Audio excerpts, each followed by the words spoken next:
Vamos a hacer un repaso de los temas que hemos visto en el curso de cinemática y dinámica de una partícula.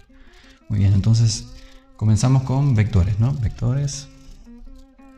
Es necesario definirlos y saber trabajar con ellos para poder avanzar en lo que es estos temas, ¿no? Cinemática y dinámica. Entonces, vectores, definimos un vector como una cosa que vive en el espacio euclídeo tridimensional, x y z. ¿Sí? Esto sería x, esto sería y, esto sería z, y un vector podría ser una cosa así. Tiene una dirección y tiene una magnitud r.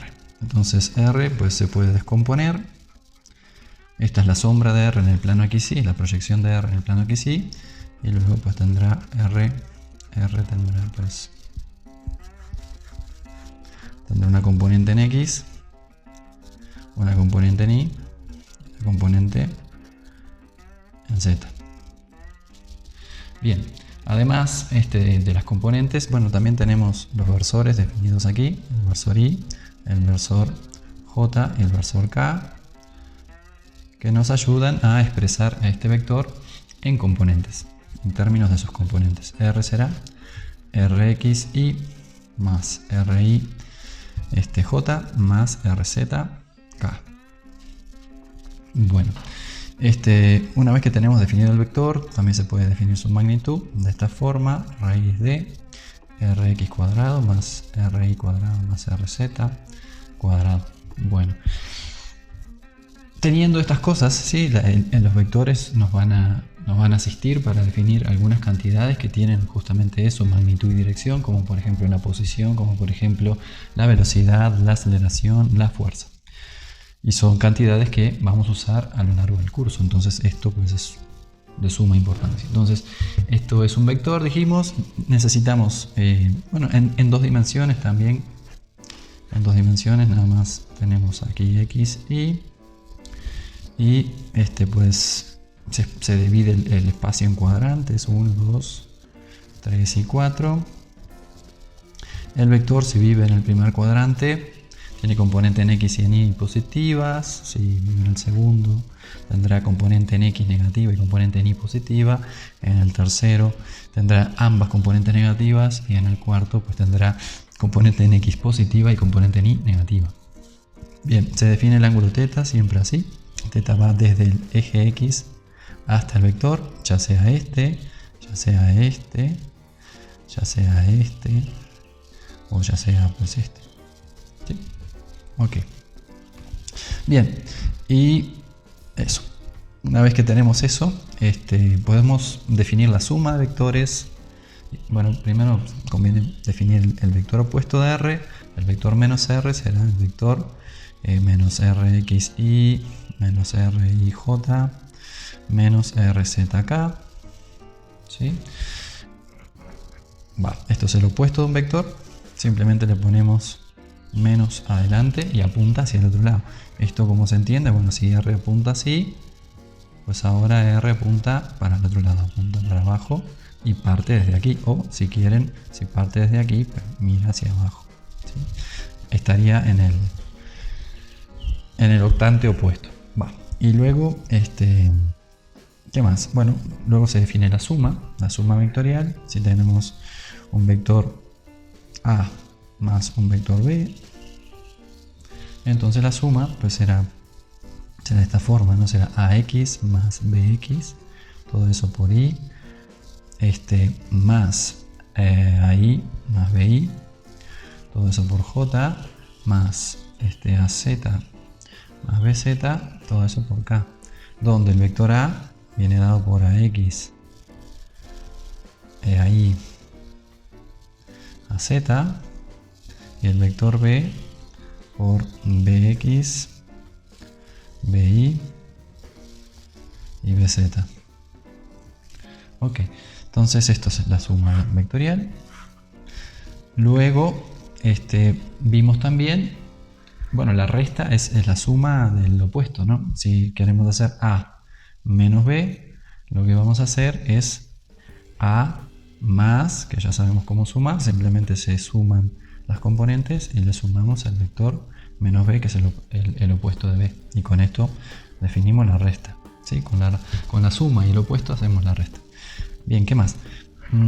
Luego, multiplicar a un vector por un escalar, esto es cambiarle el tamaño, ¿no? Hacerlo más grande o más chico, que apunta en la misma dirección, pero cambiarle el tamaño y la magnitud. Entonces eso pues se hace simplemente así, se define la multiplicación de C por A, ¿sí? C pertenece a los reales, digamos, C pertenece a los reales, ¿no? Entonces C por A lo hacemos de tal forma que quede este vector va a ser C por AX, C por AI, C por AZ. Y listo. Y con esto entonces agrandamos la magnitud del vector, ¿sí? en la proporción C. ¿Sí? Ahora la magnitud de CA será raíz de C cuadrado a X cuadrado más C cuadrado a Y cuadrado más C cuadrado a Z cuadrado. Y esto, si sacamos C de factor común, entonces CA magnitud será igual a C por raíz de AX cuadrado más AI cuadrado más AZ cuadrado. Y esto de aquí a su vez es la magnitud de A. Entonces esto es C por la magnitud de A. Bien, entonces con eso ya sabemos sumar vectores, ya sabemos multiplicarlos por un escalar, y podemos operar, ¿no? Se cumplen las propiedades asociativas y distributivas para suma y producto por un escalar. Y entonces pues cosas así, ¿no? como por ejemplo, no sé, A más B también se pueden escribir como B más A, y 2A más B también se pueden escribir como 2A a 2B, y como la suma otra vez conmuta, pues también será 2B más 2A. Y podemos hacer álgebra, ¿sí? Con esto, ¿no? Entonces también nos permite a una expresión que sea de este tipo, no sé, 3 veces A más 2B, ¿sí? Esto va a significar tres cosas, ¿no? Esto significa que 3 veces AX más 2BX, esto lo podemos llamar C, vector C, ¿no? Será igual a CX, ¿sí? Que 3 veces AI más 2BI será igual a CI, y que 3 veces AZ más 2BZ será igual a CZ. ¿Sale? Bien, sabiendo eso, con eso ya podemos trabajar. Una vez que tenemos esto claro y hacemos ejercicios de estos para agarrarle la onda, nos pasamos a lo que era cinemática, ¿no? Empezamos cinemática. La cinemática era el estudio del movimiento de las cosas. Para estudiar el movimiento de las cosas, primero necesitamos definir, como siempre, cosas, y vamos a definir la posición, vamos a definir la velocidad y vamos a definir la aceleración, que como dijimos son vectores. Estos son vectores.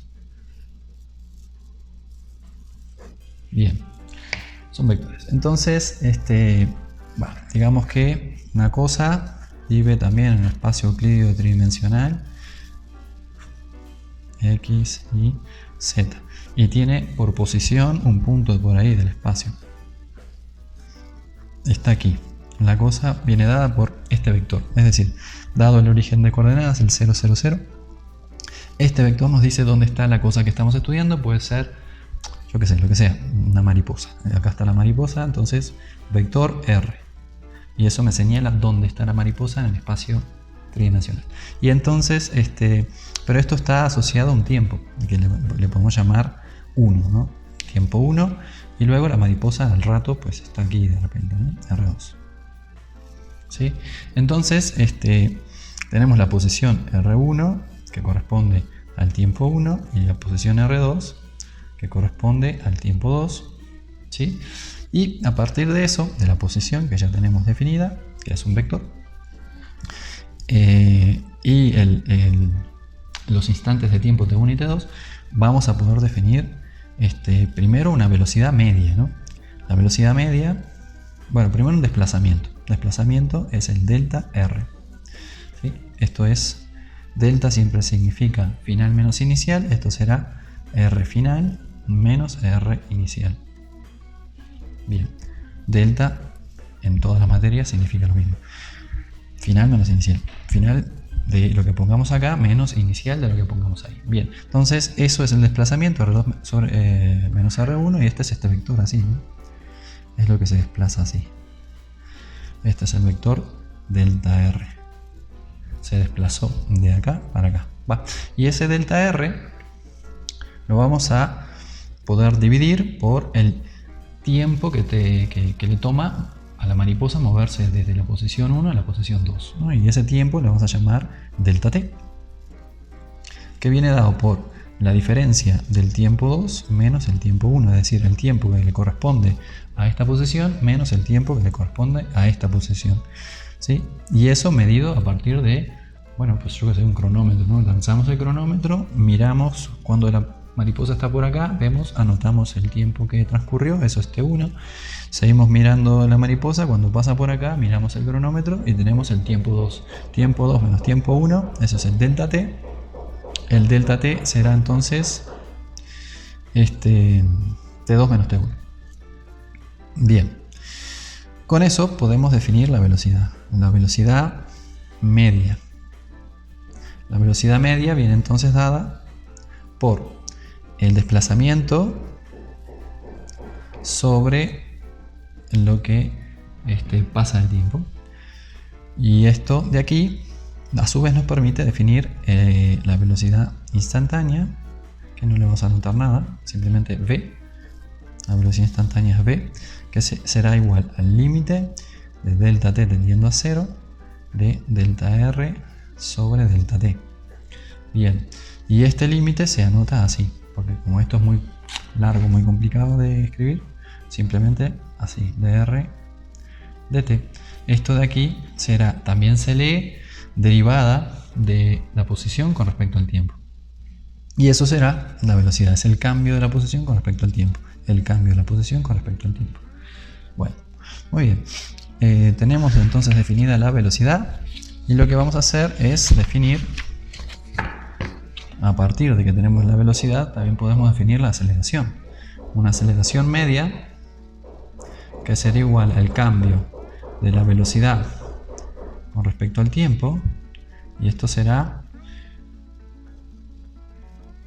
y además podemos definir la aceleración instantánea como el límite de delta t tendiendo a 0 del cambio de la velocidad con respecto al tiempo, y este límite lo anotamos así, cambio de velocidad con respecto al tiempo.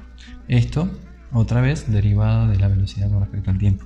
Noten que estoy derivando vectores, pero no pasa nada, ¿no? Eso es como las reglas, hacemos uso de las reglas de derivación, las aplicamos a esto y ya está, ¿no?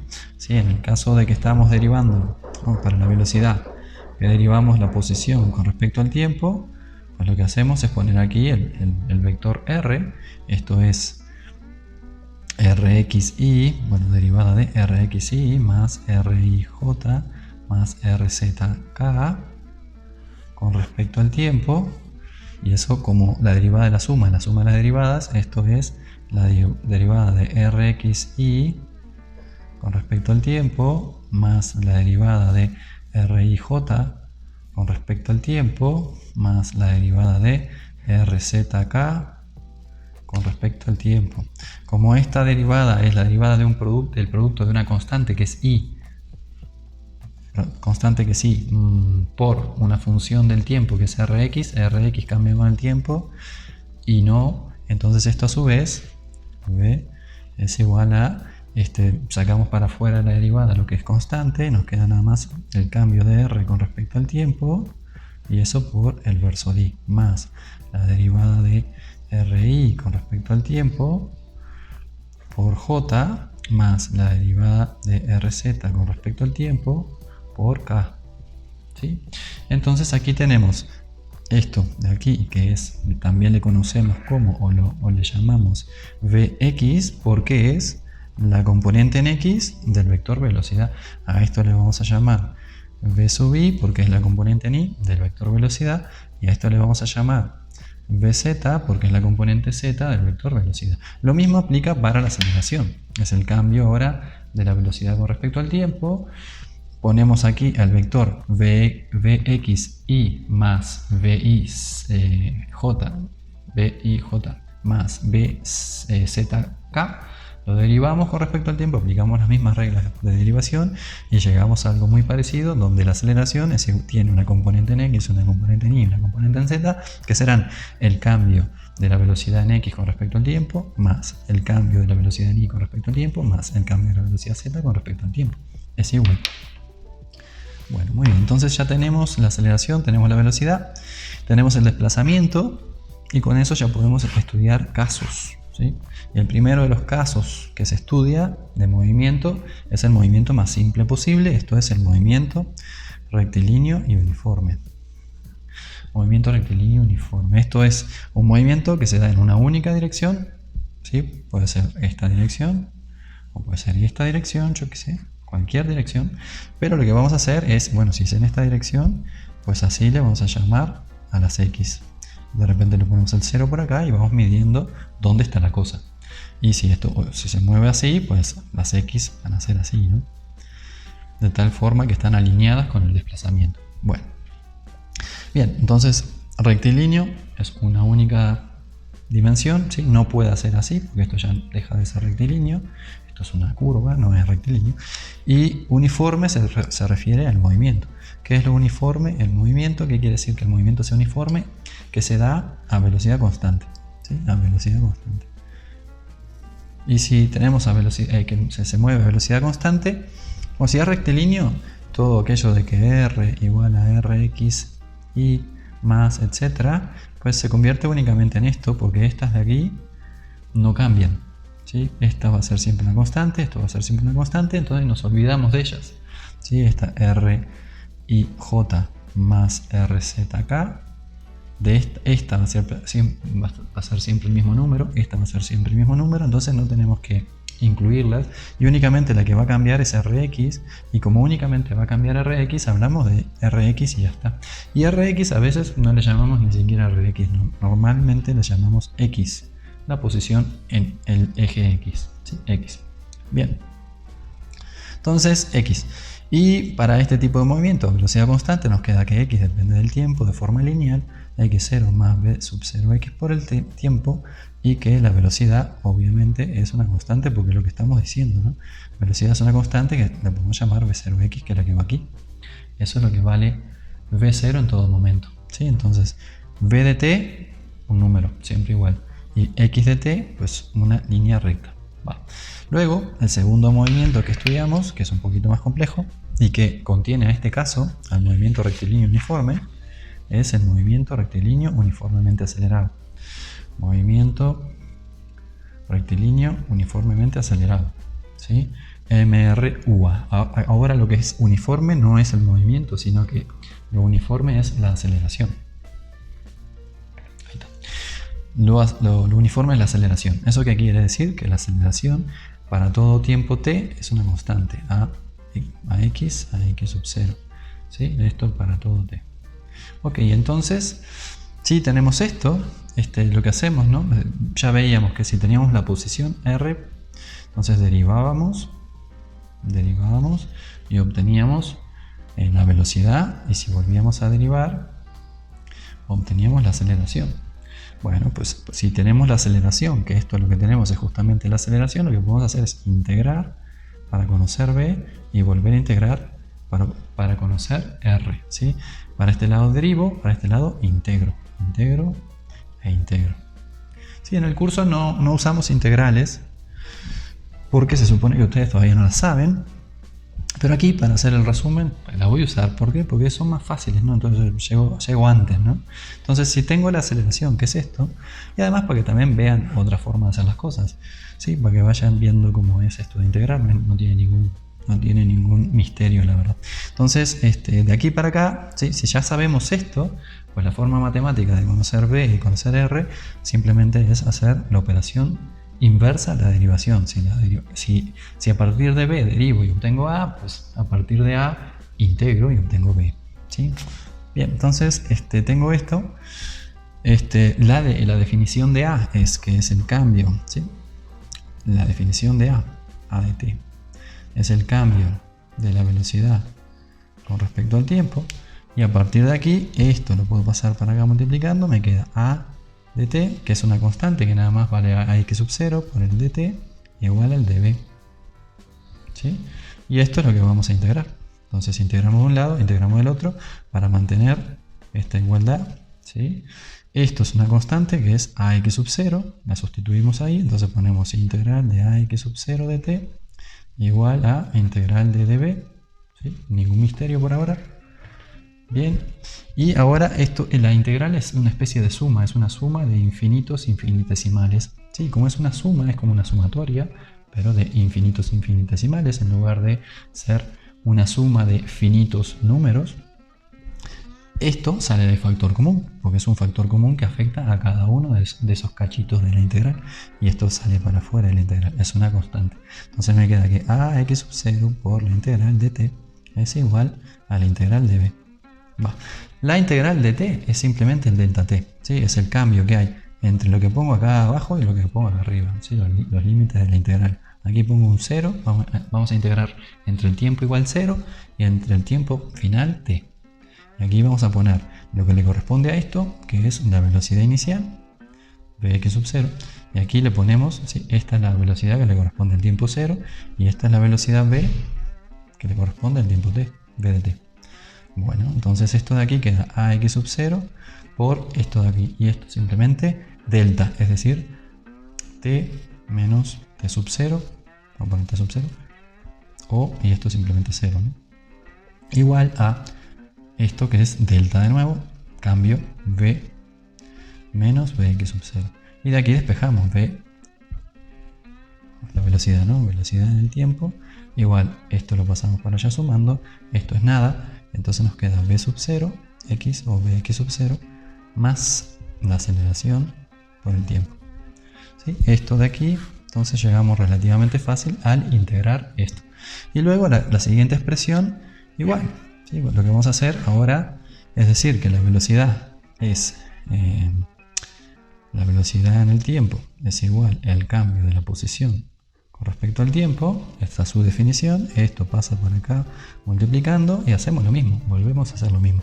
Entonces nos queda la integral de b de t, pero la vamos a copiar, ya tenemos la expresión, es esta de acá, bx sub 0 más ax sub 0 por t dt. Este dt es el que pasa multiplicando aquí, igual a la integral de dx.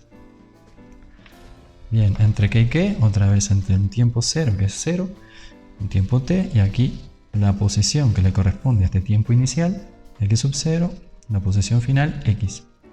Hacemos esto. Esta integral es, bueno, la separamos en dos, ¿no? En este primer término y este segundo. Esto lo separamos en dos integrales, ¿sí? Porque otra vez es como una suma. Y entonces esto de aquí nos queda integral entre t0 y t de bx sub 0 dt más integral entre t0 y t de ax sub 0 por t dt igual a la integral x sub 0 x de x. ¿Sí? Esta de aquí, esto es una constante, sale para afuera. Esto es una constante, sale para afuera. Esta de aquí nos queda bx sub 0 por t menos t0. T menos t0 simplemente como t0 es 0. Bx por t más esta de aquí, ax sub 0, que es una constante que salió para afuera de la integral, por la integral de t dt. ¿Sí? La integral de t dt es simplemente t cuadrado sobre 2. T cuadrado sobre 2. ¿Cómo sé esto? Porque si yo agarro esto, t cuadrado sobre 2, y lo derivo, pues me da t. Me da lo que va aquí. Me da la función. Si esto derivado me da esto, esto integrado me da esto. ¿Sí? Tan simple como eso. Ahora, si sé derivar, pues es cuestión de buscar aquí la función que derivada me dé esto, lo que dice ahí, y ya está. Y por eso es el inverso, digamos, de la derivación. Entonces ax sub 0 por t cuadrado sobre 2, este t0 es 0, ¿ok? Y todo eso nos da x menos x sub 0. De aquí despejamos el valor de x de t, esto es un x de t, depende del tiempo, x de t, el que va acá arriba, este le corresponde a este tiempo, ¿sí? Entonces x de t igual a x sub 0, que pasa sumando, más este término lineal, x sub 0 por t, más este término cuadrático, más a x sub 0 por tiempo cuadrado sobre 2. Bien, entonces tenemos esta de aquí, que son las ecuaciones del movimiento rectilíneo uniformemente acelerado. Luego puedo mezclar estas dos, simplemente de aquí despejo el tiempo y lo sustituyo en esta. Eso lo hacen y obtienen b cuadrado igual a b sub 0 x cuadrado más 2 veces ax x menos x sub 0. Y esta también es útil. ¿Sale? Con eso ya se puede hacer problemas del movimiento rectilíneo uniformemente acelerado. Y eso incluye el movimiento en una dimensión que puede ser horizontal, por ejemplo, yo que sé, un coche va y se mueve acelerado de forma constante, a no sé, con tal aceleración constante, bla bla bla, calcule, yo que sé, dónde está cuando rebasa a otro. Y también el tiro en vertical, ¿sí? Bueno, puedo poner para arriba, ¿no? Tiro vertical, ¿no? Se tira un proyectil hacia arriba, como está en un campo gravitatorio constante donde la aceleración siempre vale, la aceleración en i siempre vale g, entonces también nos sirve, y esto es constante, entonces también nos sirve para describir el tiro horizontal, el tiro vertical, ¿no? Bien, ¿qué más? Bueno, el movimiento de proyectiles también se compone de dos, ¿no? El movimiento de un proyectil es en dos dimensiones, no es en una sola dimensión, sino que en dos, x, y. Pero ocurre que la componente en x describe un movimiento rectilíneo uniforme, ¿sí? Un proyectil, cuando está en el aire, la única fuerza que actúa sobre él es la fuerza peso. ¿Sí? Si aquí tenemos un proyectil, actúa la fuerza peso, m por g, y entonces únicamente está acelerado en esta dirección, en la dirección y. Pero en la dirección x, esta es la dirección y, en la dirección x no hay aceleración. Y como no hay aceleración en esta dirección seguimos un movimiento rectilíneo uniforme. Esto es que x de t se puede escribir como x sub 0 más b sub 0x por el tiempo. La velocidad es una constante. Y en y, en la otra dirección, en la dirección y, tenemos que i de t será i sub 0 más b sub 0i por t, más o menos, si lo definimos así, el eje i, entonces menos g, donde g es un número positivo, t cuadrado sobre 2, ¿no? Okay. Y bi también será bi sub 0 menos g por el tiempo. Y ya. Entonces estas ecuaciones ahora, estas para x y estas para y, nos describen cómo se desplaza esto en x, cómo se desplaza esto en y, y estas dos cosas juntas, cuando despejamos el tiempo y dejamos y en contra de x nada más, pues nos muestran una parábola, ¿sí? Una parábola. Bueno, muy bien, y este es el movimiento y el desplazamiento de un proyectil. Sale, ¿qué más? Proyectil. Luego aquí terminamos con cinemática y empezamos a ver dinámica, ¿no? Entonces aquí arrancamos con la parte de dinámica. Y cuando llegamos aquí, pues introducimos el concepto de fuerza, ¿no? Fuerza. Y también la masa por ahí. Bueno, la masa ya la habíamos introducido, ¿no? Ya andaba por... No, masa no. Y también masa. Masa, ¿no? Masa como una medida de la inercia, fuerza como pues, el efecto del ambiente sobre la cosa que estamos estudiando, ¿sí? La cosa que estamos estudiando es nuestro sistema y externamente se interacciona con esa masa a través de fuerzas. Y entonces esa interacción, ¿sí? Esa interacción va a dar lugar a una respuesta de nuestro sistema que va a hacer que cambie su estado de movimiento. ¿Sí? Vale, esa es la idea. Entonces eso es dinámica.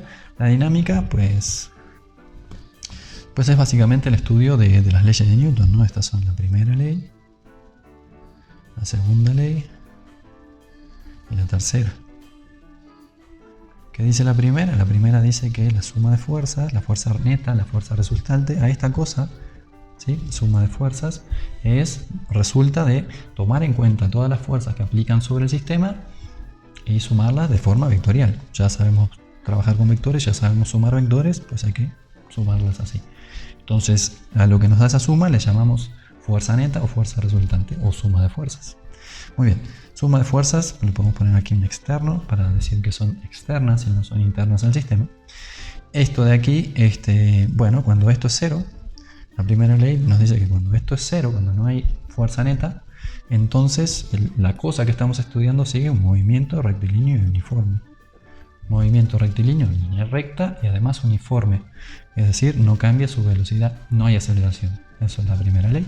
La segunda ley dice que la suma de fuerzas externas es cuando no es cero, vale la masa por la aceleración de la cosa que estamos estudiando.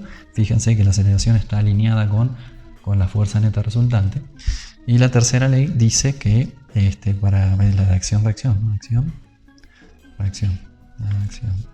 Si un cuerpo hace una fuerza F sobre, ¿no?, un cuerpo A, B, ¿sí? Si B hace fuerza sobre A, F, entonces A hace fuerza sobre B, como lo ponemos, BA, F, pero menos, ¿sí? Acá hay un menos. Es decir, las fuerzas son iguales y opuestas, ¿sí? Si A le hace algo a B, entonces B le hace lo mismo a A, pero para el otro lado. Bueno, y estas tres leyes pues van a dictar la respuesta de nuestro sistema a justamente las fuerzas externas. ¿Sale? Bien, entonces esto está bien, es necesario saber para hacer esto, pero para hacer los ejercicios necesitamos saber más cosas. En particular, necesitamos hacer esto del diagrama del cuerpo libre. El diagrama del cuerpo libre es una herramienta para calcular justamente la suma de fuerzas, donde uno pone al sistema, yo que es una caja que estamos estudiando, y ahí ponemos las fuerzas que actúan sobre la caja, digamos que está en contacto con el suelo, y entonces pues aparece una normal. De repente hay una cuerda y están jalando la cuerda, entonces pues aparece una tensión, y de repente la superficie en donde está sostenida pues realizan una fuerza de fricción sobre ella, y además como está fuerza de fricción, y además como está sometida al campo gravitatorio, pues aparecerá por ahí el peso, ¿no? Bien, aquí me faltó decir algo antes de pasar para ahí. Aquí me faltó algo que es importante, que es que cuando funcionan estas cosas, ¿no? Las leyes de Newton, las tres, funcionan solo si el marco de referencia que necesitamos definir sí o sí para resolver el problema físico, marco de referencia, si el marco de referencia es inercial. Si es inercial, es decir, si no está acelerado, entonces esto funciona bien. Si no es inercial, es que sí está acelerado y estas dejan de funcionar bien y hay que corregirlas. Nosotros no vamos a hacer eso, no lo vimos en el curso, no las corregimos, simplemente decimos, vamos a trabajar siempre con un marco de referencia inercial y ya está. Bueno, muy bien. Ahora sí, diagrama del cuerpo libre. Tenemos esto y entonces esto es útil para calcular la suma de fuerzas. ¿Sí? La suma de fuerzas. Pero para calcular la suma de fuerzas, a su vez, defino un marco de referencia inercial que esté apoyado sobre la superficie de la Tierra. La superficie de la Tierra es aproximadamente inercial. Y entonces aquí X, Y descomponemos, ¿no? Descomponemos estas fuerzas. En este caso lo hice fácil, ¿no? Para que todas quedaran actuando plenamente en X o en Y. Si no pasa eso, las tendremos que descomponer en sus componentes y pues hacer esta cosa, ¿no? Esta cosa a su vez, pues en este caso que actúan solo sobre el plano, pues lo escribimos así, ¿no? Tenemos una cantidad en X y una cantidad en Y, ¿sí? Entonces esta de aquí y esta de aquí, pues en X tendremos T, que es la tensión, ¿no? Menos fuerza de fricción. Y del otro lado tendremos normal menos peso, ¿sí? Y esto es el diagrama del cuerpo libre y termina cuando tenemos las componentes x e y de este vector. ¿Sí? Tenemos la componente en x, tenemos la componente en y de este vector, ahí para nuestro diagrama del cuerpo libre. Ahora esto lo mezclamos con lo que sabemos de la segunda ley. Entonces podemos escribir que la suma de fuerzas en x será igual a la masa por la aceleración en x, porque la aceleración también es un vector, ¿no? Y la suma de fuerzas en y será igual a la masa por la aceleración en y.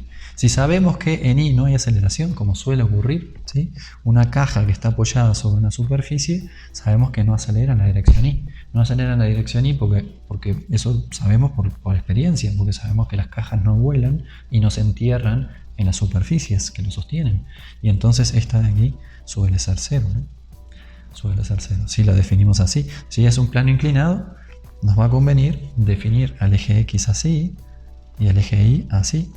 ¿Para qué? Para que justamente el eje Y sea perpendicular a la superficie que sostiene la caja. Sabemos que en esta dirección sí puede haber aceleración, puede existir a X, pero no puede existir otra vez a Y. ¿Por qué? Porque si existiese a Y, si fuese hacia arriba, esta cosa se despegaría del plano, no puede pasar, y si fuese hacia abajo, se enterraría en el plano. ¿Sí? La posición Y es constante de la caja. Y entonces esto se sigue cumpliendo. Y por eso, cuando resolvemos problemas de física, la componente, bueno, el marco de referencia normalmente lo ponemos así. Lo ponemos con el eje X paralelo a la superficie y con el eje Y perpendicular a la superficie para que esto automáticamente se dé y facilita las cosas. Bueno, muy bien, ¿qué más? Las fuerzas que que aprendimos en el curso son 4 nomás. Trabajamos con la fuerza peso, que es m por g, donde g es siempre un vector que apunta hacia el centro de la Tierra, eso es hacia abajo. Luego, pues la fuerza normal, que es perpendicular, eso es lo que quiere decir normal. Normal no en el sentido de la norma, de lo más frecuente, no. Aquí lo que quiere decir normal es perpendicular, quiere decir perpendicular, ¿no? ¿Y perpendicular a qué? A la superficie que lo genera. Esto es, otra vez, si tenemos esto de aquí, ¿no? Esta caja que está soportada sobre una superficie que es esta, pues normal a la superficie, esto es formando un ángulo de 90 grados con la superficie, ahí se encuentra la normal. ¿Sí? La normal. Así, vale. La normal es una fuerza que se ajusta, ¿sí? Por ejemplo, aquí la normal vale esta componente del peso, ¿no? Esta componente del peso, esta componente del peso, esa componente del peso es lo que tiene que valer la normal para que no haya aceleración en esta dirección. Se ajusta para que A sub i sea 0. ¿Sí? Eso es lo que hace la normal. Si ponemos ahora la caja así, o sea, si bajamos si el plano inclinado lo enderezamos y tenemos la misma caja y ahora el peso va así hacia abajo, pues la normal crece. La normal tiene que ser más grande para igualar otra vez al peso, ¿sí? Y que no haya aceleración otra vez en la dirección y la dirección y habrá cambiado. Primero era así y ahora es esto. ¿Sí? Bueno, entonces peso normal, luego tenemos tensión. Tensión es lo que está asociado a las fuerzas que hacen las cuerdas.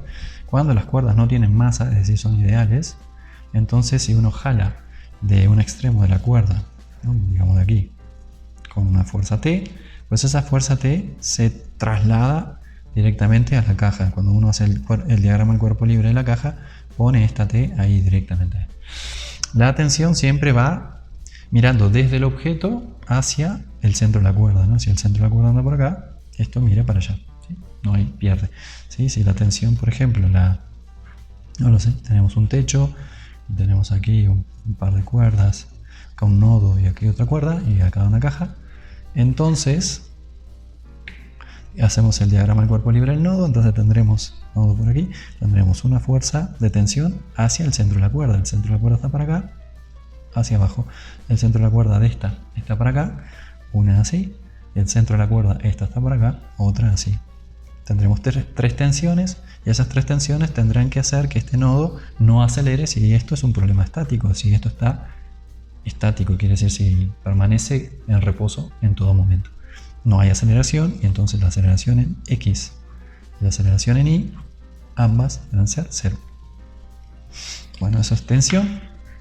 ¿Sí? Masa sin cuerda, recuerden, porque si no esto no se cumple. Masa sin cuerda. Cuerda sin masa. Masa sin cuerda. Bueno, cuerda sin masa, porque si no, eso no se cumple. Bien, tensión. Y luego, fricción. ¿No? Ya. Fricción. Fricción hay de dos tipos. ¿Sí? Hay de dos. Estática y dinámica. Bien, vamos con la estática primero. Fricción estática. Estática, ¿qué quiere decir? Que está quieto. Lo que sea que estamos estudiando está quieto. ¿Sí? Entonces, digamos que hay una caja que está sobre una superficie que tiene fricción.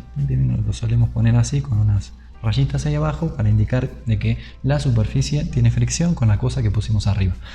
Bien, a esta cosa pues aplica peso, aplica la normal, siempre la normal otra vez se ajusta para que no haya aceleración en esta dirección, en la dirección Y, X, Y.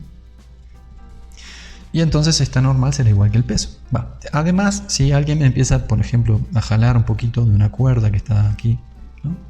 La tensamos la cuerda y jalamos de esa caja, pero poquito, pues si jalamos poquito, entonces la fricción aquí va a ser suficiente para que la cosa se quede quieta. Fuerza de fricción. Bien, entonces la fuerza de fricción aquí se va a ajustar como la normal, ¿no? Se va a ajustar como la normal para que ahora no haya aceleración. ¿Sí? La fuerza de fricción se ajusta, estática, ¿no? Se ajusta para que la aceleración en X sea 0. ¿Sí? La aceleración en Y ya es 0 porque se ajustó la normal para que eso pase. Y la fuerza de fricción estática va a ser lo mismo, pero en la dirección X. Se va a ajustar para que la aceleración sea 0. Es decir, va a depender de las otras fuerzas. ¿Sí? Tenemos que mirar a todas las fuerzas excepto ella para saber qué es necesario agregar aquí para que la aceleración sea nula. ¿Sí? Si tenemos una tensión más grande aquí, pues la fricción tendrá que ser más grande. Llega un momento que la fricción no va a cumplir y esta cosa se va a empezar a mover. ¿Sí? Si hacemos mucha fuerza aquí hacia la derecha, una tensión muy grande, va a llegar un momento que esto no va a aguantar. Bueno, ¿cuándo no aguanta? Bueno, no aguanta cuando se deja de cumplir esta desigualdad. La fuerza de fricción estática soporta hasta que acá tengamos la normal por un coeficiente de fricción estático. Esto es un adimensional, esto es el valor de la normal medido en newtons, y entonces esto nos da un rango desde 0 hasta este valor donde la fuerza de fricción puede valer todo eso, ¿no? Todo ese rango de fuerza sin que se rompa la condición de estaticidad. Si lo necesario para igualar a la tensión es más grande que esto, si lo que yo calculé aquí es más grande que este número, entonces esto no va a aguantar, va a dejar de ser estático, la condición de estaticidad se va a romper, y entonces va a romper el movimiento y vamos a tener una fricción ahora dinámica. ¿Sí? Pues se va a empezar a mover, esto no aguanta. Se empieza a mover y se acelera. Entonces ahora tenemos una condición donde tenemos la caja. Tenemos la caja. Tenemos la caja. ¿Qué más? Tenemos aquí la superficie con fricción. Pero ahora se mueve, digamos que se mueve hacia la derecha. V. Con velocidad V. Y entonces, esto se mueva con velocidad V para la derecha. Y la fuerza de fricción queda determinada únicamente por esto. Es decir, lo único que tenemos que saber es para dónde se mueve. Y ahí vamos a poner para el otro lado la fuerza de fricción. ¿Se mueve para la derecha? Entonces la fuerza de fricción va a ir para la izquierda. ¿Sí? Fuerza de fricción. La fuerza de fricción siempre es paralela, no lo dije, ¿no? Es paralela siempre a la superficie que la genera, ¿no? La normal y la fuerza de fricción, ambas son generadas por la misma superficie, en este caso esta, que está en contacto con el bloque, ¿sí? Ambas son generadas por esta. Hay una que es normal y hay una que es paralela. La normal es la normal. La normal es la perpendicular. perpendicular. Y la que es paralela es la fuerza de fricción, ¿sí? Siempre. Entonces, una superficie en contacto con un sólido puede generar dos cosas, la normal y además la fricción. Bien, una que es perpendicular y la otra que es paralela, ¿vale? Esta es paralela, nos queda saber para dónde, pues para dónde viene dado por para dónde se mueve la velocidad. Si se mueve hacia la derecha, para izquierda. Se mueve para izquierda, será para la derecha. ¿Y cuánto vale la fuerza de fricción dinámica? Pues siempre vale igual a, ¿sí? No es así, ¿sí? Este es el valor máximo que puede tomar la fricción. No, esto es igual a la normal, esta normal, la normal que genera la misma superficie, normal, mg, por un coeficiente de fricción dinámico. O a este a veces le llaman también coeficiente de fricción cinemático. ¿Sí? Es lo mismo, ¿sí? Quiere decir que se mueve, ¿va? Entonces este numerito, que es adimensional, multiplicado por el valor de la normal, nos va a dar la fuerza de fricción y tanta. Y aquí ya no, esto ya se deja de cumplir. Ya la aceleración en X no tiene por qué ser cero. De hecho, lo más común es que cuando tenemos este caso, esta cosa se esté acelerando. ¿Sí? La aceleración en X no tiene por qué ser cero, ¿no? No tiene por qué ser cero. Puede ser cero, pero en general no lo es. Esas son las cuatro fuerzas y con eso ya se pueden hacer ejercicios, ¿sí? Falta decir que, bueno, cuando vinculamos bloques,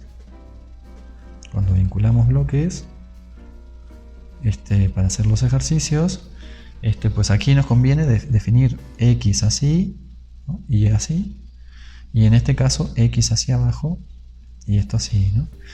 X y. ¿Por qué lo giramos? Bueno, es que un movimiento de esto hacia abajo implica necesariamente un movimiento de esto hacia la derecha. Y haciendo esto, entonces aquí A sub X de este bloque es igual que A sub X de este bloque. Y entonces eso nos facilita las ecuaciones, porque si tenemos la misma A aplicada a los dos mismos bloques, entonces es una variable menos, ¿sí? Y bueno, y hacemos eso. Y eso implica a su vez también de que la cuerda es ideal, esto es que la cuerda no solamente no tiene masa, sino que además no se puede estirar. La cuerda no se estira. ¿Sí? Si no se estira la cuerda, si no es un chicle, entonces se cumple que cuando esto baja 1 metro, esto necesariamente se mueve 1 metro para la derecha. Eso hace que las velocidades de esta y de esta sean la misma, y eso a su vez hace que las aceleraciones de esta y de esta sean la misma. Bien, bueno, muy bien, con eso creo que ya tendrán que hacer ejercicios otra vez para agarrarle la onda a esto. Luego de dinámica viene el movimiento. Se estudia en el curso el movimiento circular y uniforme. ¿Sí? Otra vez vamos para atrás, ¿no? Esto corresponde a cinemática, porque es un tipo de movimiento, ¿sí? Pero es un movimiento que está acelerado. ¿Sí? Como está acelerado, hay fuerzas actuando sobre la cosa que describe este movimiento, y por eso lo estudiamos después, porque ya sabemos de dinámica, ya sabemos que hay fuerzas aplicadas ahora, y entonces pues nos queda más cómodo hacerlo así. El movimiento circular uniforme, otra vez lo que es uniforme aquí es el movimiento circular. Eso quiere decir que se da, bueno, pues hay una cosa que se mueve sobre un círculo. Pongamos que esta es la cosa que se mueve sobre el círculo. Eso es que tiene una velocidad en este momento que va así, más o menos, que es tangente a la trayectoria que describe. La trayectoria tiene un centro y entonces tiene un radio, r, ¿sale? Entonces esta es la velocidad de la cosa que es tangente a la trayectoria que describe. Como es una trayectoria circular, no es una trayectoria recta, entonces necesariamente existe aceleración. Esto es un vector, pero acá al rato va a haber un vector así, ¿no? Velocidad tangencial. Este vector y este vector son diferentes. Sí, este apunta para un lado, este apunta para otro. Entonces existe un cambio en la velocidad tangencial con respecto al tiempo, y entonces existe cierta aceleración. ¿Sí? Bien, esto no es cero. Si fuese cero, esto se hubiese mantenido el mismo vector en todo momento, y eso describiría un movimiento rectilíneo y uniforme. ¿Sí? Bien, entonces lo que es uniforme, ¿sí?, es esto. La magnitud de la velocidad. Me quedó muy feo. La magnitud de la velocidad. ¿Sí? Esta es la velocidad, esta es la velocidad y esta es la magnitud de la velocidad. La magnitud de la velocidad efectivamente es una constante, lo que implica que el cambio de esto es nada. Esto sí es cierto. Pero esto no es lo mismo, esto no es la aceleración. Esto es que no es la aceleración es esto. Es el cambio de la velocidad. Vamos a quitarle la t. Es el cambio de la velocidad con respecto al tiempo. Punto. Bien, entonces esto existe. ¿Cuánto vale esto? Bueno, pues esto vale esto, ¿no? ¿Sí? Para que esta cosa justo dé una vuelta y se cierre sobre sí misma la trayectoria, esto no puede valer cualquier cosa, tiene que valer algo muy particular, y lo que tiene que valer es menos b cuadrada sobre r, esto es la magnitud, multiplicado por el versor r. ¿Para dónde apunta el versor r? Para adentro de la trayectoria. ¿Sí? Esto es un versor, entonces es un vector unidad que está apuntando siempre hacia el centro. En este momento hacia el centro va así. Perdón, este apunta radial hacia afuera. Le puse el menos para que apunte hacia adentro, ¿no? Menos r apunta así. Este es menos r. Menos r apunta así hacia adentro, ¿sí? R apunta así hacia afuera. R apunta hacia afuera, menos r apunta hacia adentro, r apunta hacia afuera, menos r apunta hacia adentro. ¿Sale? Entonces esta cosa, si está aquí, pues tiene una aceleración centrípeta en esta dirección. Si está aquí, tiene una aceleración centrípeta en esta dirección. ¿Qué magnitud tiene la aceleración centrípeta? V cuadrado sobre r. ¿Qué es V? Es la magnitud, es la rapidez. Rapidez al cuadrado sobre r. Rapidez es esto, ¿no? Esto es rapidez. Bien. Magnitud de la velocidad al cuadrado sobre r. ¿R qué? Pues la magnitud del radio. El radio. Bueno, muy bien. Esa es la aceleración. Si tenemos la aceleración, que se le conoce aceleración centrípeta porque apunta siempre hacia el centro de la trayectoria, si tenemos la aceleración centrípeta, también tenemos la fuerza centrípeta. La fuerza centrípeta es la aceleración centrípeta por la masa. Masa por aceleración igual fuerza, igual que siempre, ¿no? Entonces, tenemos la aceleración centrípeta, si ponemos un vector aquí. Bien. Y a su vez, esta aceleración centrípeta es pues es la aceleración de la partícula, y entonces esto es la suma de fuerzas externas. Y esta suma de fuerzas externas se le llama así. Se le llama fuerza centrípeta. Esta es la fuerza resultante, que es conocida como fuerza centrípeta. ¿Por qué? Porque es la fuerza necesaria para que esta masa acelere con esta aceleración, que hace que esta cosa se quede siempre girando sobre un plano y además realizando una trayectoria circular de radio r. Bien, esta fuerza es una fuerza que puede ser compuesta por varias fuerzas, ¿sí? Es la fuerza resultante, la fuerza neta. Aquí puede haber varias cosas. Puede estar la normal, puede estar el peso, puede estar una fuerza de fricción, puede haber una fuerza, ¿qué me falta? Una fuerza de tensión. Puede haber cualquier cosa de estas, ¿sí? Puede haber una sola o puede haber una combinación de estas, ¿sí? El punto es que todas estas sumadas den esto, y esto genere una aceleración que tenga esta magnitud, v cuadrado sobre r, y que además apunte siempre hacia el centro de la partícula, hacia el centro de la trayectoria. Si pasa todo eso, entonces a este conjunto de fuerzas, a esta suma de fuerzas, se le llama fuerza centrípeta. Sí, bien. Y pues también habrá que hacer ejercicios de esto, ¿no? ¿Qué más? Una vez que se vio eso, pasamos a sistemas de partículas, sistemas de varias partículas, sistemas de partículas. Sistemas formados por varias partículas, ¿sí? Bueno, entonces, ¿qué se puede decir de un sistema que está formado por muchas partículas, ¿no? Eso es el punto acá. Bueno, lo primero que hacemos en este tema es definir impulso y definir cantidad de movimiento. O momento, también se le conoce esto. Momento lineal. Hay dos momentos, un momento lineal, un momento angular. Aquí vamos a estudiar el momento lineal. En el curso que sigue vamos a estudiar el momento angular, que es el análogo angular al momento lineal, ¿sí? Y el impulso. El impulso simplemente es el impulso y ya está. Entonces, ¿qué? Vamos a volver a reescribir de nuevo la segunda ley, que dice que suma de fuerzas es igual a masa por aceleración. Pero aquí vamos a escribir la aceleración en términos de su definición. Y vamos a poner esta masa acá adentro. Si es una constante, la masa, entonces esto se cumple, no hay problema. Y esto de aquí lo vamos a definir como P. ¿Sí? Suma de fuerzas externas igual a dP de T. Y P justamente es esto, cantidad de movimiento. Esto es P. Es un vector. Es un vector. Cantidad de movimiento es un vector. Y es un vector. Y ya está. Entonces, suma de fuerzas externas, vamos a poner cambio de la cantidad de movimiento con respecto al tiempo. Bueno, entonces, tenemos ahora la segunda ley expresada en términos de P. Suma de fuerzas externas. Podemos poner este dt de este lado igual a dp. Y podemos hacer lo que hacíamos, lo que hicimos con otras igualdades donde aparecían estos diferenciales.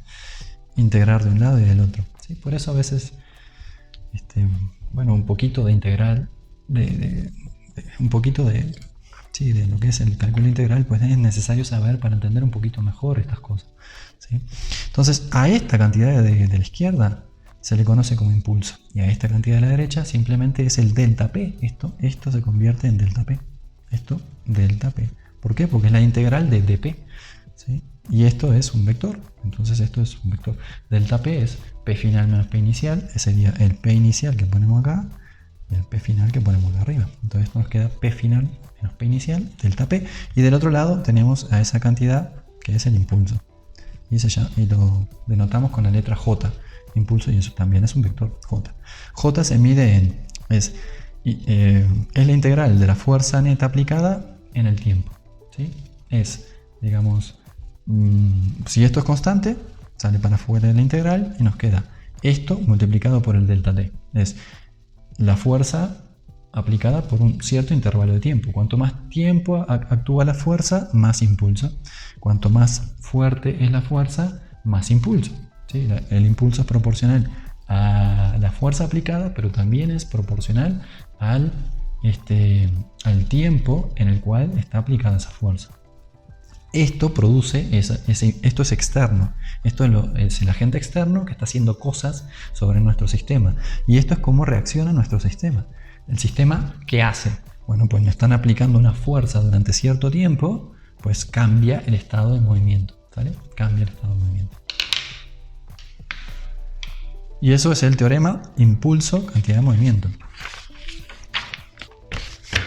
Que dice simplemente esto, ¿no? J igual a delta P. ¿Sí? J se mide en newtons segundo. ¿Sí? Fuerza aplicada durante cierto intervalo de tiempo. Y esto es delta P. Esto es masa por velocidad. ¿Sí? Y esto es kilogramos metros por segundo, ¿no? Y acá, pues obviamente que esto y esto, las unidades cuadran. Fíjense que sí que cuadran, ¿no? Si escribimos los newtons en términos de kilogramos metro por segundo cuadrado, pues esto ya está, ¿no? Aparece inmediatamente. Bien, entonces impulso, y esto es cantidad de movimiento, el cambio de la cantidad de movimiento. Ahora, ¿qué pasa? Si volvemos a escribir esto, ¿no? Suma de fuerzas externas igual al cambio de la cantidad de movimiento con respecto al tiempo, ¿sí? Entonces notamos inmediatamente que para un sistema de partículas, ¿no? Un sistema que tiene varias partículas ahí, pum, pum, pum, pum, pum, pum, pum, y estamos estudiando ese sistema que tiene varias partículas. Si no hay fuerza externa aplicada sobre esto, pues esto es cero, y si esto es cero, entonces necesariamente el cambio de la cantidad de movimiento es nada, no cambia. O, dicho de otra forma, P es una constante de movimiento, o P se conserva, que es decir lo mismo, ¿no? P es un invariante, P es una constante de movimiento, P se conserva. Son formas diferentes de decir lo mismo. Entonces P se conserva ¿cuándo?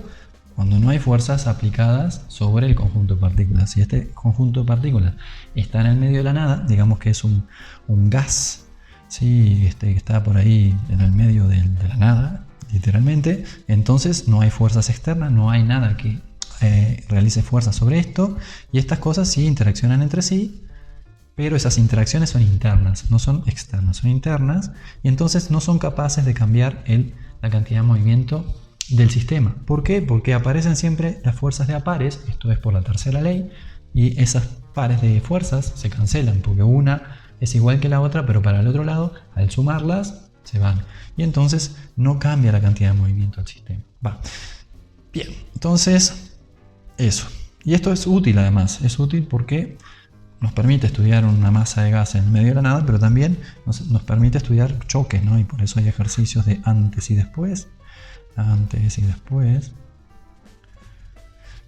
donde antes pues tenemos a dos partículas que van a chocar porque una se mueve para un lado y la otra para el otro, y tienen cierta masa 1 y la masa 2 y yo qué sé, y después de chocar nos dicen, bueno, esta rebotó para allá con tal velocidad, calcule la velocidad de esta, cómo se mueve esa, ¿no?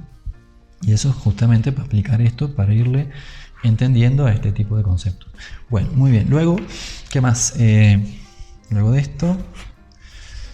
esto introducimos lo que es ¿cómo es? El centro de masa. Centro de masa.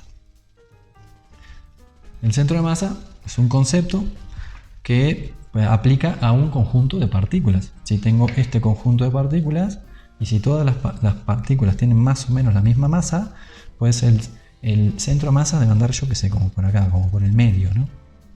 Vale, eso de como por el medio hay que definirlo bien. ¿Para qué? Para que quede bien definido y estemos de acuerdo en lo que vamos a hablar. Conviene, ¿sí? Estas definiciones se hacen para que luego sean útiles, ¿no? Entonces, si definimos así el centro de masa, R del centro de masa, igual a la suma de las posiciones de cada una de las partículas multiplicadas por las masas de la partícula sobre la masa total, entonces se van a cumplir cosas que están muy bien, ¿no? Entonces esto funciona.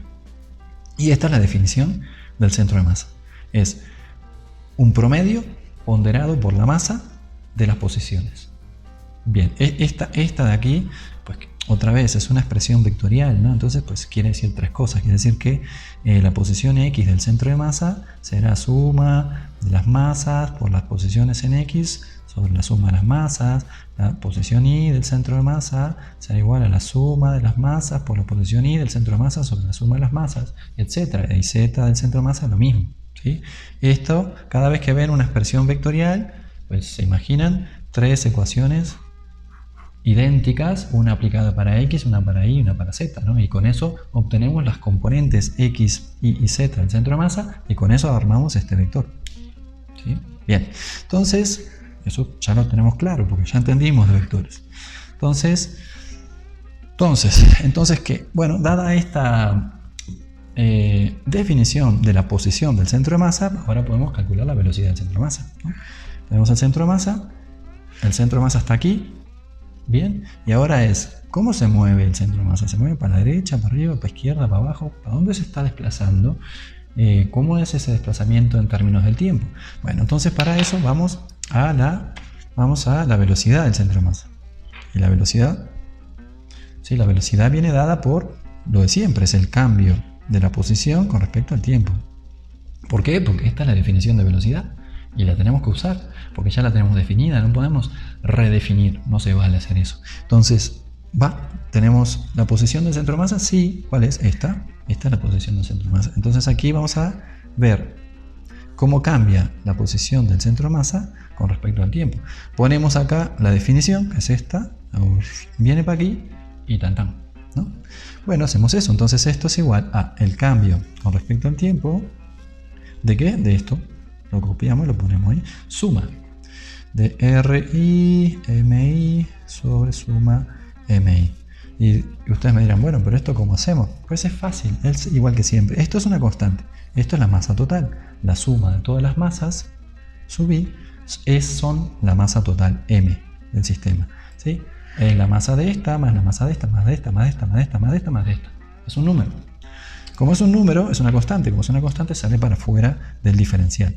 Entonces queda derivada con respecto a tiempo de la suma de las RI, MI Y el otro número lo ponemos acá afuera, 1 sobre m. ¿Sí? Simplemente porque esto de aquí es una constante. Bien, y esto es la derivada de la suma, que es la suma de las derivadas. Entonces esto lo escribimos así, 1 sobre m por la suma de las derivadas de RI, MI con respecto al tiempo. ¿Sí? Y a su vez, las masas de cada una de las partículas vamos a suponer que son constantes. Y si son constantes, salen para afuera de la derivada. Entonces esto se convierte en 1 sobre m por la suma de las MI por los cambios de las posiciones con respecto al tiempo. Y esto de aquí, eso de ahí es, pues el cambio de la posición con respecto al tiempo es la velocidad. ¿La velocidad de quién? De la partícula I. Es la velocidad de la partícula I. Va, entonces me queda 1 sobre m por la suma de las MI, VI. ¿Ok? Bien. Listo. Entonces, pues V del centro de masa, velocidad del centro de masa, será igual a esta cosa de acá.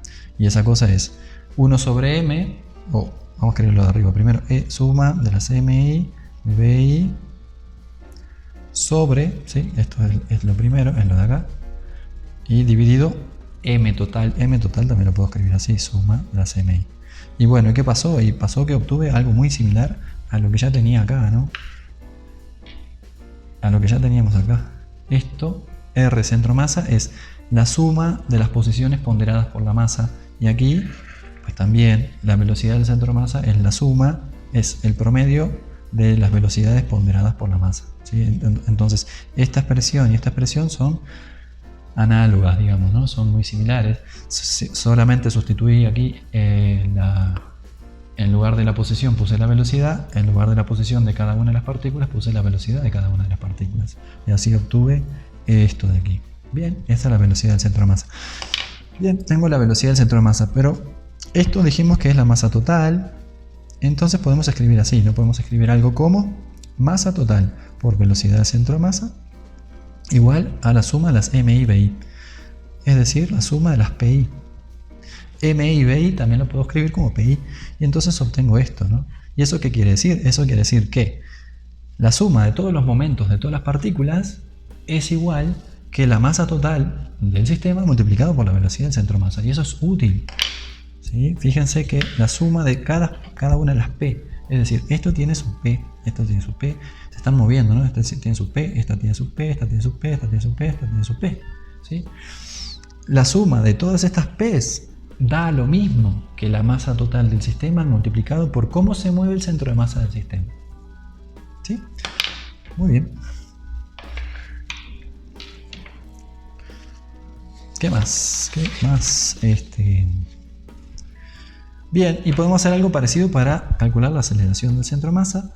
La aceleración de cualquier cosa es el cambio de la velocidad, en este caso el centro de masa con respecto al tiempo. Hacemos lo mismo, ¿no? Acá ponemos la definición de la velocidad, nos queda cambio de la suma de las MI por VI, suma de las MI con respecto al tiempo, y esto es igual a pues la suma de las MI por los cambios de las VI con respecto al tiempo sobre la suma de las masas, y eso es igual a la suma de las MI, aceleración y cada una de las partículas, esta es la aceleración de cada una de las partículas sobre la suma de las masas.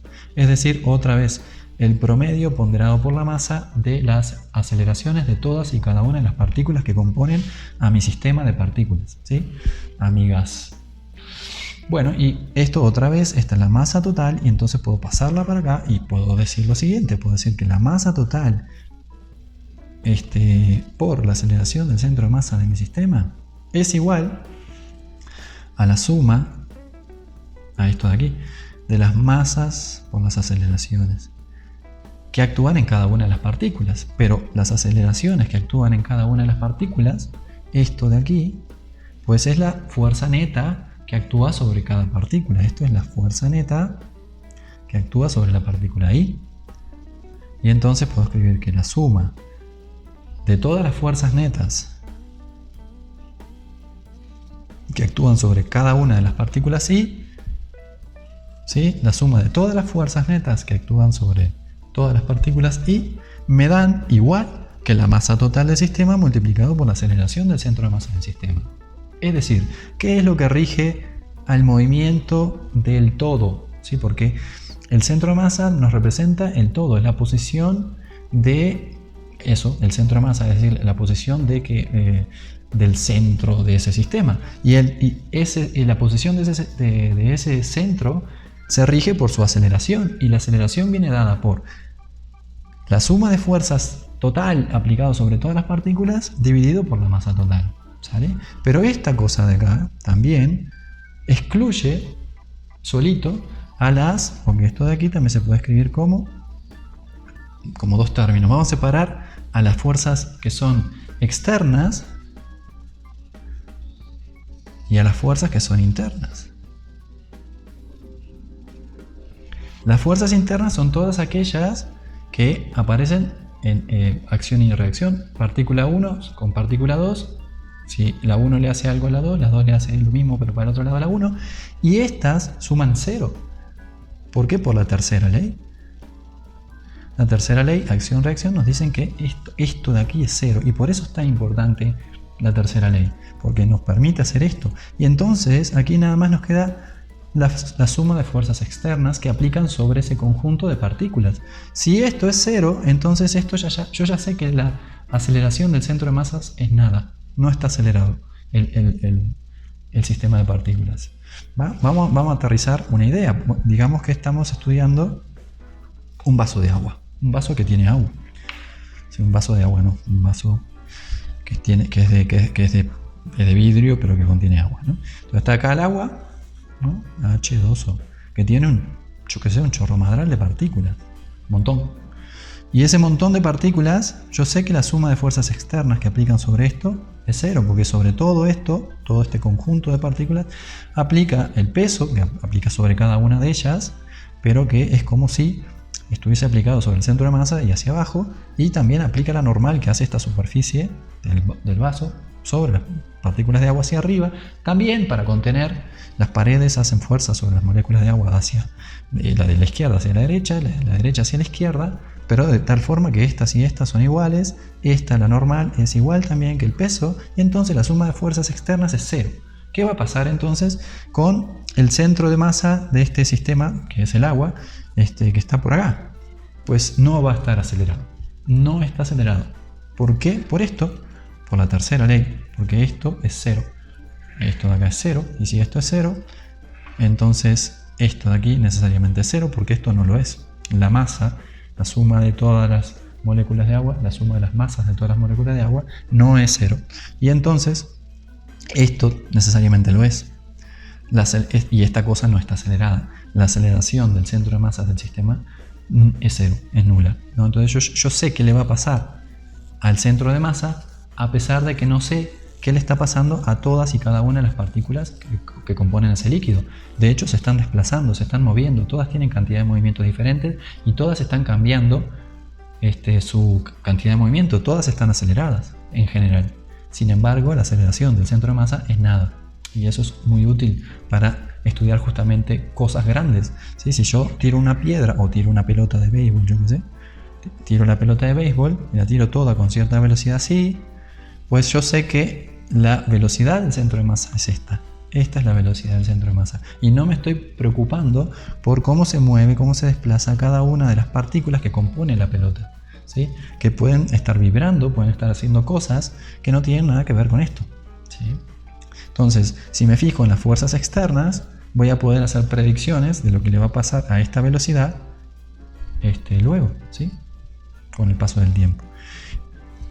Lo que hace entonces que se puedan estudiar objetos extendidos como si fueran partículas, justamente son las leyes de Newton y en particular la tercera ley. Bueno, muy bien, y por eso este tema es importante. Ahora, después que damos esto, y eso tiene que quedar claro, ¿qué más viene? Viene otra vez, vamos con cinemática de nuevo. Pero es cinemática rotacional.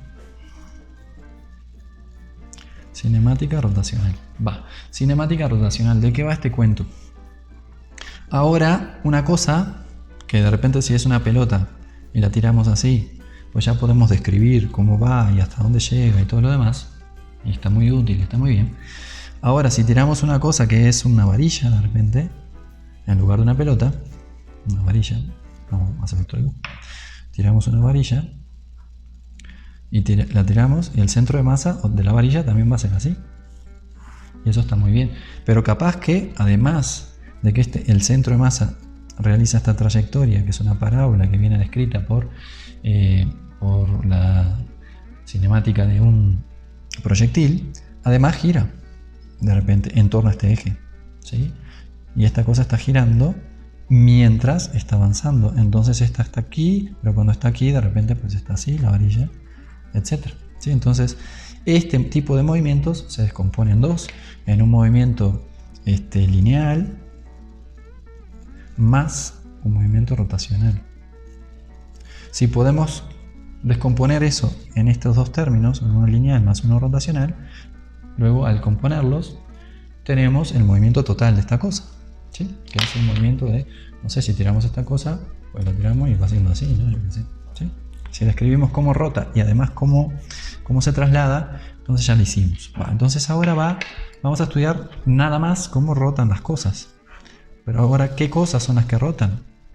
Bueno, ya no son puntos, porque un punto, si rota, no nos damos cuenta. Un punto que gira sobre sí mismo, pues está en el mismo lugar y no nos damos cuenta. Entonces un punto pues no puede rotar. Tenemos que hacer una cosa que ya no sea una partícula, que sea otra cosa. Entonces necesitamos un modelo, y ese modelo se conoce como modelo, como cuerpo rígido.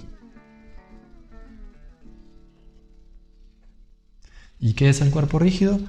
Pues es un objeto que ya no es un punto, tiene tamaño, pero no se puede deformar.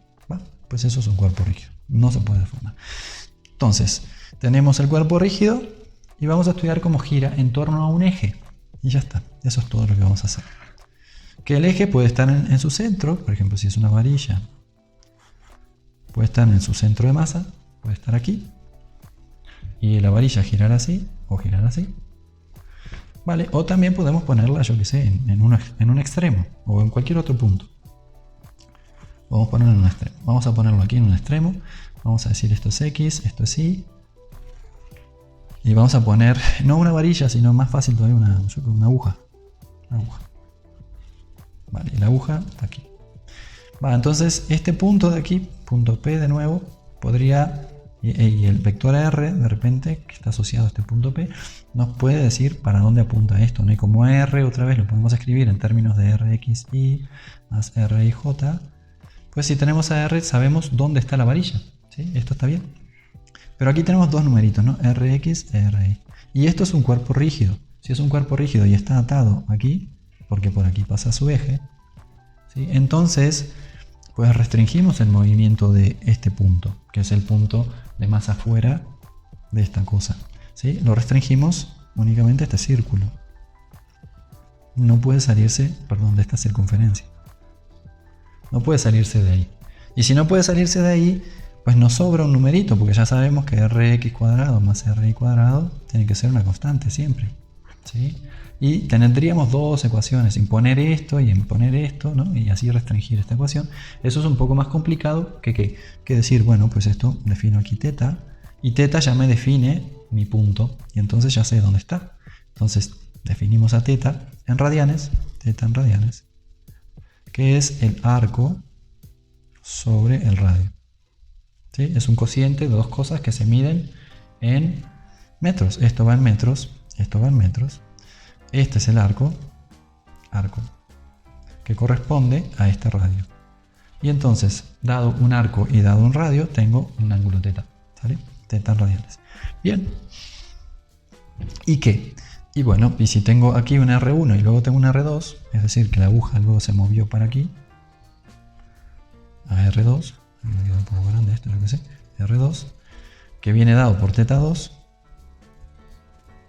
entonces puedo construir algo muy similar a lo que hicimos en cinemática lineal, ¿sí? Ahora, a esto le voy a llamar posición.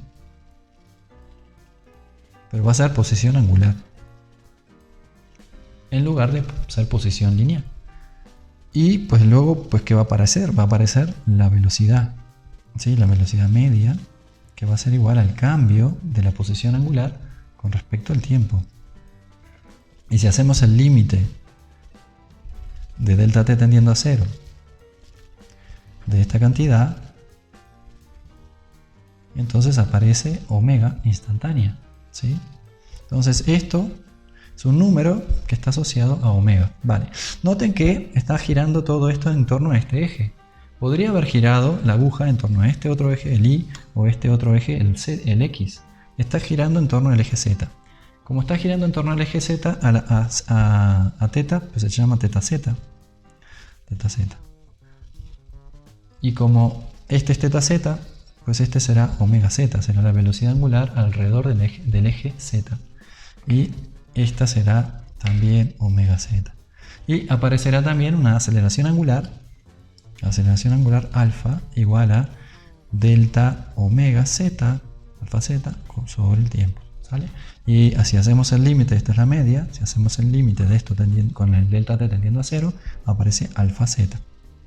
Bien, entonces tenemos posición angular, velocidad angular y aceleración angular, que era lo necesario para estudiar cinemática.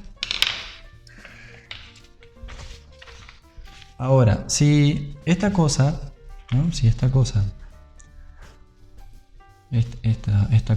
que tienes tu teta aquí z,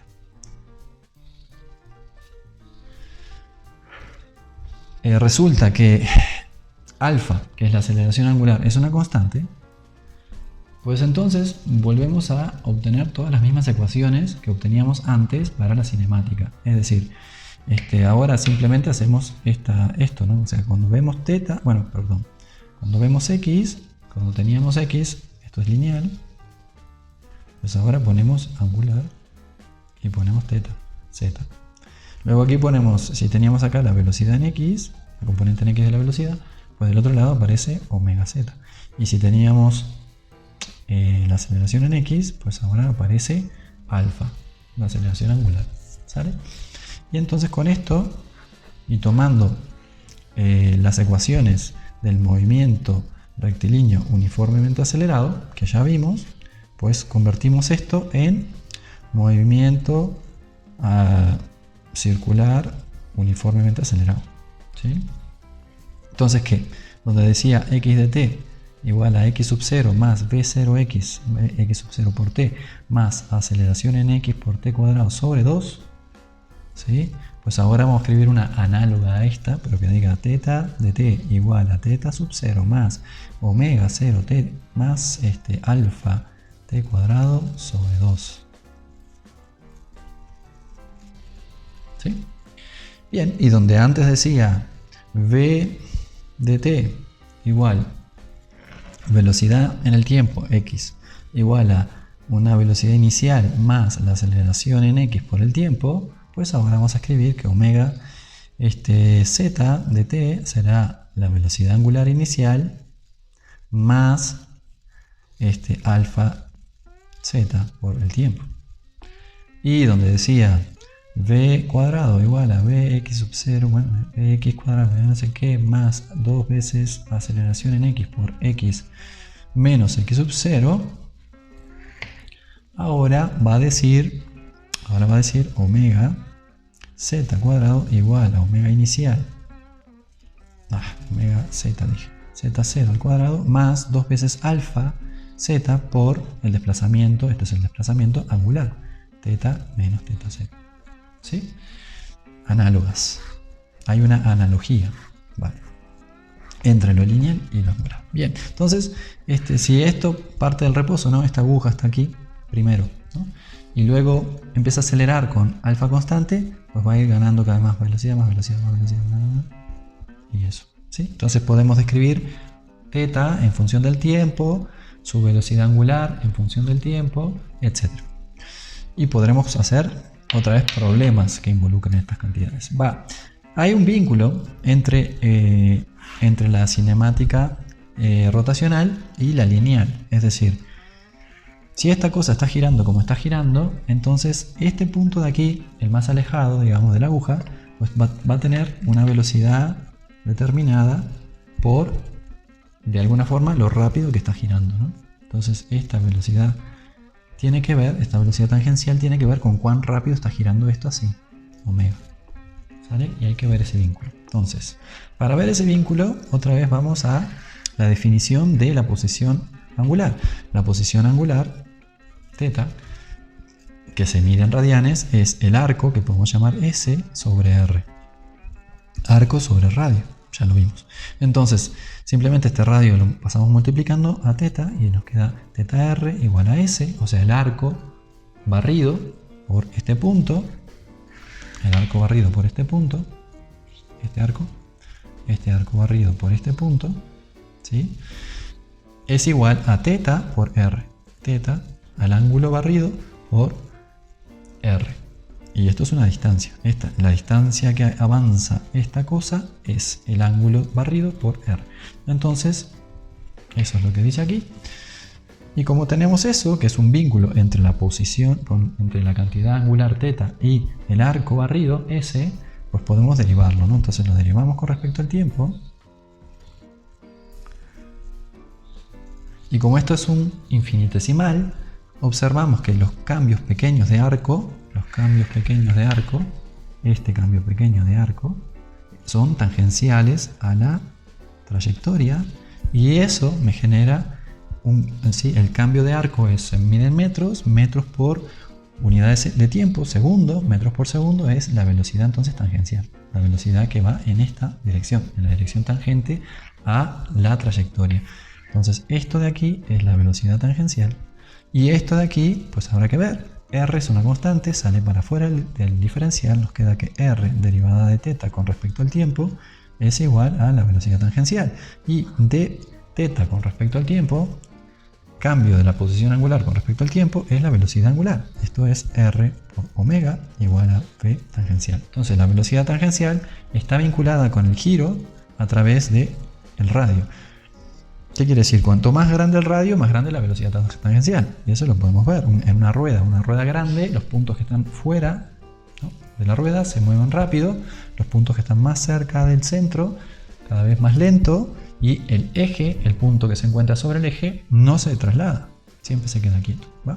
Entonces, lo mismo aquí, ¿no? Esta cosa está girando sobre el eje que pasa por aquí, este punto tiene gran velocidad tangencial, este menos, cada vez menos, cuanto más cerca del eje, y aquí este punto está quieto, gira sobre sí mismo, y girar sobre sí mismo para un punto es no hacer nada. Entonces no hace nada, no se mueve. Luego que tenemos esta expresión y esta expresión, esta de aquí nos vincula la posición angular con el arco, con el desplazamiento lineal, ¿sí? Esta de aquí nos vincula a la velocidad angular con la velocidad tangencial, y luego podemos obtener a partir de esta una similar, otra vez derivando de los dos lados, de tal forma que diga que la derivada de R omega con respecto al tiempo será igual a la derivada de la velocidad tangencial con respecto al tiempo. Vale, lo que tenemos a la derecha es la aceleración tangencial. Esto es aceleración tangencial, y esto de aquí es R va para afuera, R por cambio de omega con respecto al tiempo, cambio de la velocidad angular con respecto al tiempo, es la aceleración angular, es R por alfa. Entonces tenemos este tercer vínculo, aceleración tangencial, esto. Ok, bien, entonces, por último,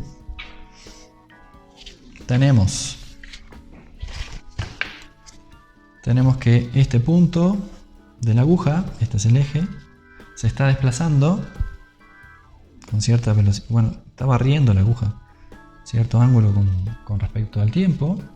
Este punto se está acelerando de repente, y tiene cierta omega, sí, y tenemos cierta alfa, sí, cierta velocidad angular, cierta aceleración angular. Entonces aparece una aceleración tangencial, dijimos que la aceleración tangencial es R por alfa.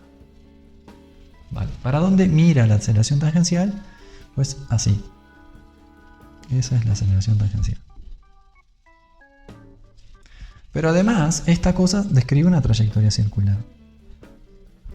Y como describe una trayectoria circular, este punto ya sabemos está acelerado hacia el centro de la trayectoria con una aceleración que es la aceleración centrípeta. ¿Sí? Entonces tenemos dos componentes ahora de la aceleración, uno que es tangencial y el otro que es radial. Entonces la aceleración total de este punto, la aceleración total de este punto de aquí, será igual a una componente radial que es menos v cuadrado sobre r por r vector.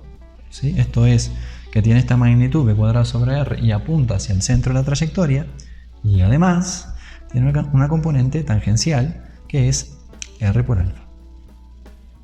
Y este es el versor que es tangente a la trayectoria y que es perpendicular al vector, al versor r. Si r mira así, el t pues mira así, perpendicular a r. Este es t y este es r. Este es t chiquita y este es r.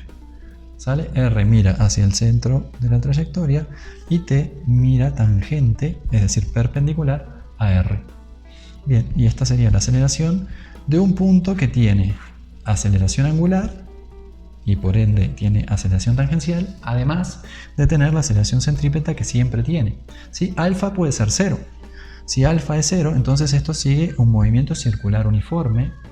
Y si sigue un movimiento circular uniforme, esto es 0, no hay aceleración tangencial y únicamente hay aceleración radial.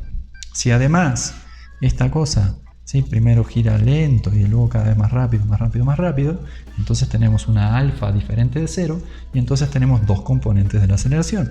Una aceleración centrípeta, que siempre está, que tiene que ver con cuán rápido se mueve y con el radio de la circunferencia que describe, y además una componente tangencial. Esta componente tangencial, en caso de que vaya cada vez más rápido, más rápido, más rápido, esto será positivo siempre y cuando más rápido, más rápido, más rápido en esta dirección, esta dirección es la dirección positiva, y al revés, si va rápido pero cada vez más lento, más lento, más lento, pues esto será negativo. O si está yendo más rápido, más rápido, más rápido, pero en esta otra dirección, es decir, horario.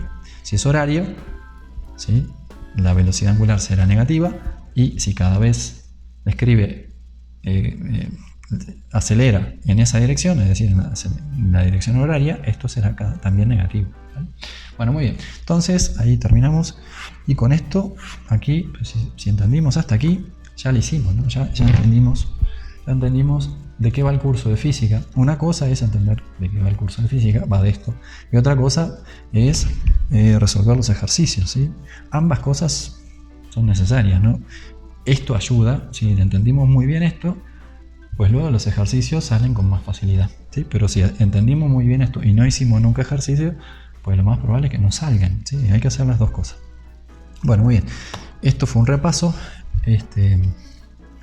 Si se vienen al repaso y sin haber tomado el curso, pues lo más probable es que no entiendan el repaso, ¿no? Entonces, pues el orden sería primero el curso y luego el repaso. Es útil que ustedes hagan el repaso ustedes mismos, ¿no? Es decir, esto lo miran si quieren, va, qué bueno, y luego lo hacen ustedes, ¿sí? Acuérdense que para aprender física hay que hacer, no tanto mirar. Mirar sirve, pero de forma limitada, ¿no? O sea, lo útil es hacer. Entonces ustedes hacen este mismo resumen, ustedes solitos, y pues donde se traben, pues miran de nuevo y así hasta que les sale bien, y entonces cuando les sale bien, han entendido esta parte que es fundamental para luego poder resolver los problemas entendiéndolos, ¿no? Vale, muy bien. Bye bye. Chao, chao.